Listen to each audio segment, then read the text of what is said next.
all know, I'm Daniel Whipple, and I'm happy to be with you all this morning. By show of hands, is anyone familiar or know who Octavia Butler is? She's the author. A lot of you. Great. So for those that don't, Octavia Butler was she was a Black science fiction and fantasy author, born and raised right here in Pasadena.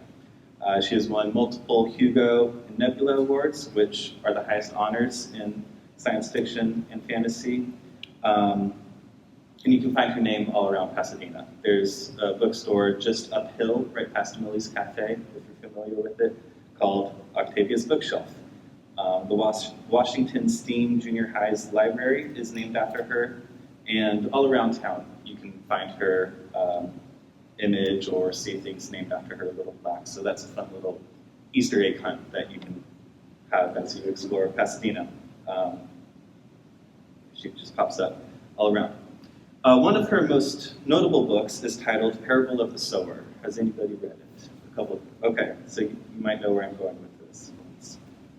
I lead into it. It's an apocalyptic book that takes place in Southern California in the 2020s. Climate change has ravaged the world and food is scarce. There's a new drug very similar to fentanyl that's turning people violent. And there's a new right-wing president whose slogan is literally, "Make America Great." And it was written in 1993. So before I told you when it was written, you might have been thinking that this story was a little bit on the nose. You might be thinking like, okay, that's just not very creative. That's just the world we live in right now. You were drawing natural connections between the book and life as we know it today. But Octavia Butler and her initial audience did not know what she had written would in many ways come to pass. So this book had a very different impact and a different meaning back when it was initially released than it does today.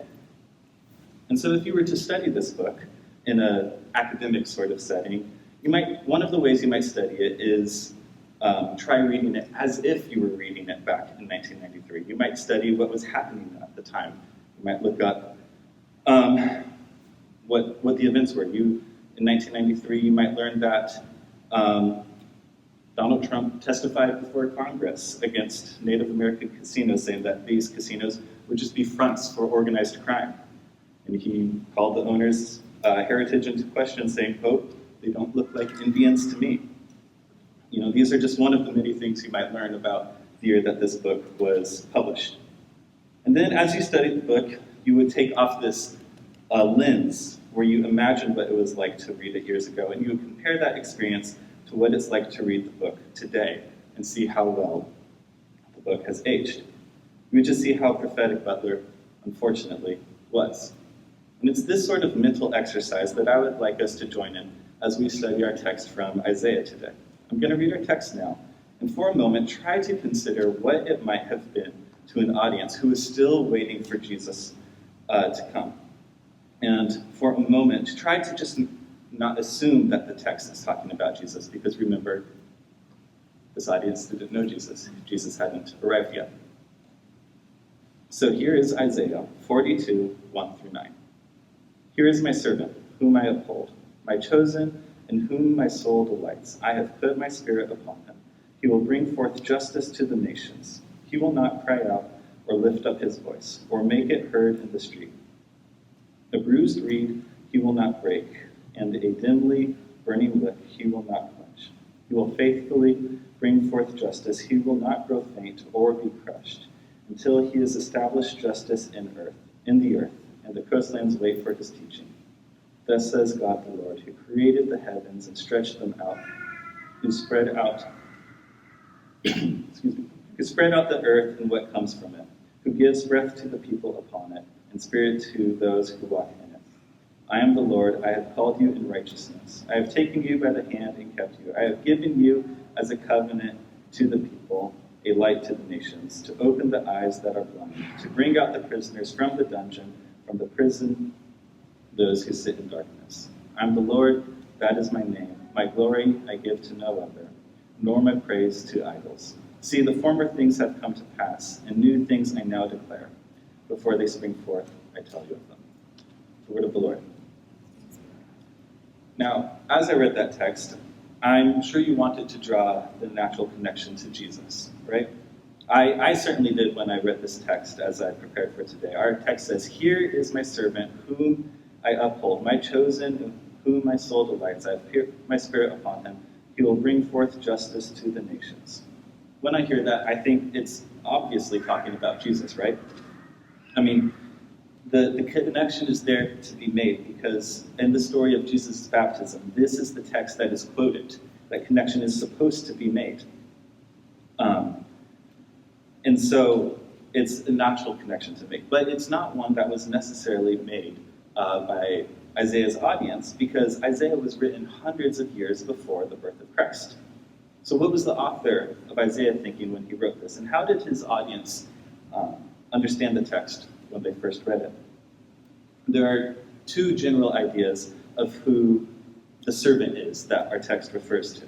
The first understanding is that the servant that the text refers to is Jesus, of course, or at least a specific person that will be a Messiah. They did not know who, when, where this person was going to be or be from. But there was an idea that a key, distinct person would one day come and fulfill the prophecies and be the servant that Isaiah was referring to. This interpretation gave the Jewish people a lot of hope. The period of time that Isaiah was written in was known as the diaspora. The Israelites were not living in Israel. They were a conquered people and the servants of another empire. And so this image of a messianic figure chosen by God to be king again was a very hopeful image for the Israelites to hold on to. And of course, we know that was an accurate interpretation of the text. The servant referred to was Jesus. And this was confirmed for us at Jesus' baptism. So I know that I just spent a lot of time telling you not to assume that the text is referring to Jesus, but this is church, and so of course, the answer is Jesus. However, there is a second answer, a second interpretation to who Isaiah is referring to in our text as the servant of God. Because as hopeful as the idea that the Messiah will one day come, the displaced Israelites needed something to hold on to today, some actionable item. And so the servant referred to in our text is not only a distinct, specific individual, but it's also the corporate group of God's people. Our text today, in a way, is a call to action. It casts a vision of what God's people should be and frames it as a prophecy to inspire us to the ideal. And this is the parallel that we can draw between ourselves and Isaiah's initial audience, because we're both living in a time where Jesus, the Messiah, is not here present on earth. Despite what certain sects of Christianity might say or certain politicians claim, we as Christians do not have a homeland. Christianity is rooted in a specific nation and is not and should not be rooted in nationalism. We and the displaced Israelites are in a similar situation in that we are God's people called to do God's work during a time when the Messiah is not walking among us. When you think about it, it's pretty much all of human history with the exception of about 30 years when Jesus was the man on earth. But we do have a key, distinct advantage or privilege over Isaiah's audience because we have a clear example of what it looks like to be God's servant, as described in our text. Let me read again what our text says that God's servant will do. It says that he will bring forth justice to the nations. He will bring forth justice. He will not grow faint or be crushed until he has established justice in the earth, to open the eyes that are blind, to bring out the prisoners from the dungeon. That is the work that God is calling us to do. I can imagine Isaiah's audience, however, being confused or frustrated with this call to action. I can imagine them wondering, how are we supposed to bring forth justice to the nations when we don't even have a nation of our own? We are slaves and servants under an empire, and we're supposed to bring out the prisoners from the dungeon? Isaiah, what are you talking about? And so, for many Jews, the emphasis became reestablishing the nation of Israel, getting back to their homeland, out of exile. Because certainly this work that God is calling them to must be done from a place of power, right? Establishing justice, of course, must be accomplished with armies and force. Only once we take over a country can we release their prisoners, or maybe even release their oil. The same mistake that Jews made years ago of assuming that God's work must be accomplished with might and power continues to be made today. Once this country is Christian, then we can legislate morality or criminalize anything that does not fit in our narrow definition of good and proper Christian living. And instead of releasing the prisoners, we'll actually create more and more prisoners and maybe even turn a profit on the practice. This is not the gospel. This is not good news to the nations, good news to the poor and oppressed, good news to anyone. If what I just described was actually the life that we were called to as Christians, then I don't know what to tell you. Because we are seeing in real time what happens when Christian nationalists have power. It looks like imperialism, and it looks like violence. Or it just doesn't look like it. It is imperialism and violence. But that's wrong, and it's not the gospel. If we remember that Jesus is also the servant referred to in our text, then we need to look at how Jesus went about accomplishing God's work. Very definitively, Jesus did not rise to political power or have any military might behind him. Jesus denied everyone's attempt to give him power. That was not his method for establishing justice and releasing prisoners. His methods were entirely countercultural. They involved love and mercy and empathy. His gospel actually healed people, especially those that society had deemed unclean and unworthy of health care. Jesus' gospel taught parables like the Good Samaritan, where the foreigner was the one who best displayed God's love. Jesus' gospel extended love and grace to prisoners on the cross next to him, even at his final moment. Even though it would have been totally reasonable for Jesus to say, hey, look, I'm kind of going through something right now. It's not really a good time for me. He was open to the men on the cross next to him, and extended the gospel to them. So let me leave you all with this. I understand that the news seems to be speeding up recently. The news is newsing, and speeding up in the wrong direction. And many people are in real danger because of it. It's not safe to be a person of color, especially if you have an accent or a different passport.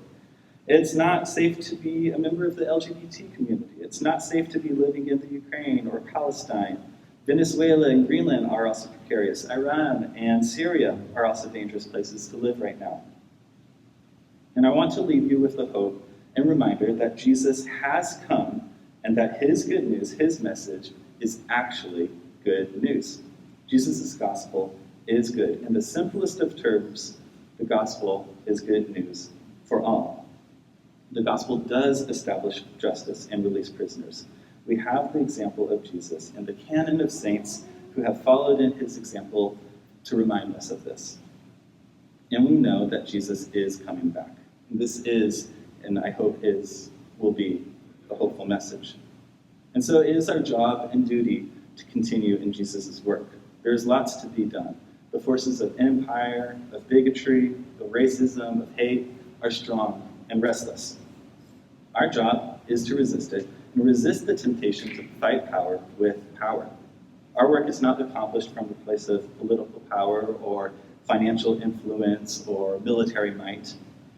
So when we look at our text, we can see how it foreshadows, but it also tells us who to be. Jesus' work and ministry is our work and ministry. Amen?